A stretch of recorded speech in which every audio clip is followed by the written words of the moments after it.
दिनेश के ओर आप सबका स्वागत है न्यूज़ टाइम में। 2-in-1 news from Bangladesh. जी हाँ, 2-in-1 न्यूज़ लोगों ने काफ़ी पसंद की है, लोगों को अच्छा लग रहा है क्योंकि ज़्यादा न्यूज़ उनको सुनने को मिल रही है। तो दोस्तों, इसमें पहली न्यूज़ है कि ऑस्ट्रेलिया फिर से न्यूज़ में है बांग्लादेश में।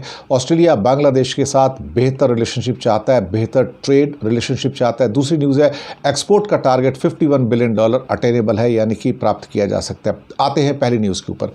पहली न्यूज़, ऑस्ट्रेलिया बांग्लादेश के साथ अपने ट्रेड को, जो ट्रेड कोऑपरेशन है, इन्वेस्टमेंट है, बढ़ाना चाहता है और 50 साल का डिप्लोमेसी जो उनकी थी वो भी कंप्लीट हुई है, यानी कि डिप्लोमेटिक रिलेशनशिप के 50 साल हो गए, गोल्डन ईयर हो गए।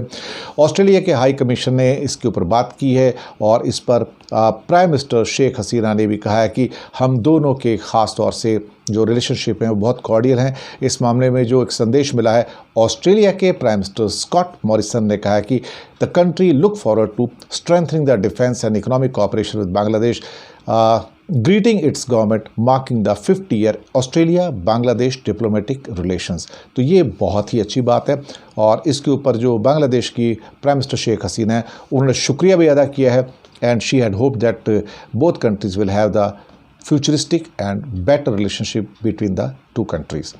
तो ये थी पहली खबर। दूसरी खबर है कि बांग्लादेश का टारगेट है $51 बिलियन का एक्सपोर्ट का। ये चाहते हैं कि ये एक्सपोर्ट डाइवर्सिफिकेशन के प्रोसेस से हो। अब डाइवर्सिफिकेशन के ऊपर हमेशा मैं ज़ोर देता रहा हूँ कि सिर्फ आप गारमेंट के ऊपर डिपेंड नहीं कर सकते, आपको सॉफ्टवेयर भी एक्सपोर्ट करना है, लेदर गुड्स भी, जूट भी, फार्मा गुड्स भी, और इस बास्केट में आपको और भी गुड्स को ऐड कर रहे हैं। इलेक्ट्रॉनिक भी हो सकते हैं, इलेक्ट्रिकल गुड्स भी हो सकते हैं, अदर टाइप ऑफ गुड्स भी हो सकते हैं जो आपको ढूंढने पड़ेंगे कि किस किस्म की मशीनरीज हो सकती हैं या इंजीनियरिंग गुड्स हो सकते हैं जिनको आप एक्सपोर्ट कर सकते हैं।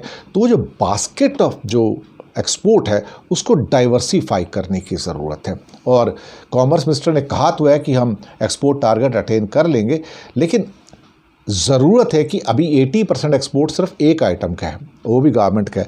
तो उस बास्केट को जब तक आप डाइवर्सिफाई नहीं करेंगे तो काम कैसे चलेगा, सोचने वाली बात है। तो ये थी आज की खासतौर से दो खबरें।